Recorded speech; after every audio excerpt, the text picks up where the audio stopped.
Tiếp xúcលោកគ្រូខ្ញុំបាទឈ្មោះសុផាលបរមលក្ខមកពីក្រុម SP3 នឹងធ្វើ exercise មួយដែលនិយាយអំពី Linux control operator shortcut command ដែល shortcut command ហ្នឹងយើងត្រូវបង្កើតដាក់ជាឈ្មោះយើង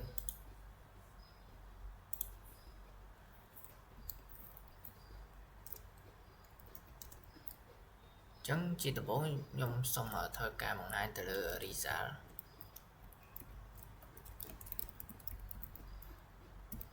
ហើយនេះជា shortcut command ដែលមានឈ្មោះខ្ញុំសុផាលបរមលក្ខដែល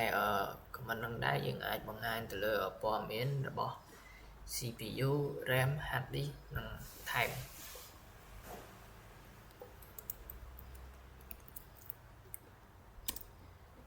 នេះគឺជាព័ត៌មានរបស់ CPU ខ្ញុំ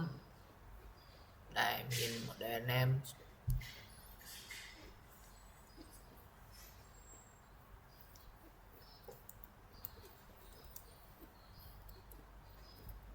យើងក៏អាចបង្ហាញព័ត៌មានRAM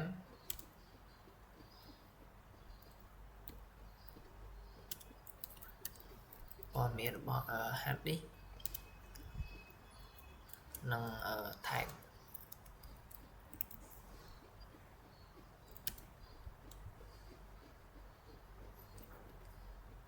ហើយនេះដោយសារយើងវាខុសវាបោះ message មួយប្រាប់ថា keyword time not found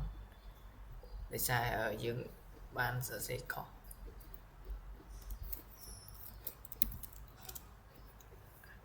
នេះគឺជាព័ត៌មានរបស់ time ហើយ shortcut នឹងដែរ shortcut command នឹងដែរពេលដែលយើង exit យើង login ក៏វានៅដំណើរការដោយសារយើងបង្កើតវាសម្រាប់ប្រើប្រាស់ permanent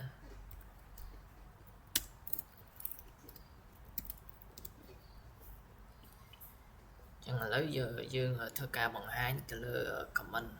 ដែលយើងបានសរសេរសម្រាប់បង្កើតជា shortcut command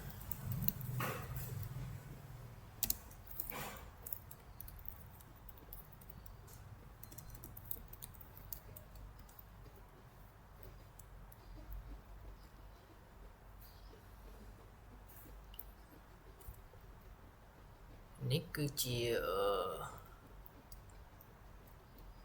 command មាន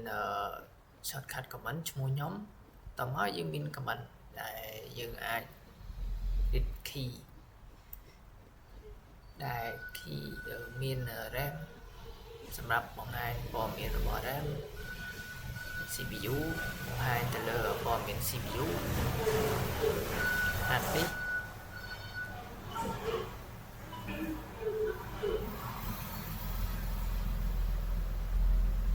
ហើយព័ត៌មានរបស់ network ខ្ញុំ click បង្ហាញព័ត៌មាន network អញ្ចឹងខ្ញុំសូមធ្វើការបង្ហាញអញ្ចឹងយើងអាចចាក់ចេញពី folder bash ដោយចុច2 Q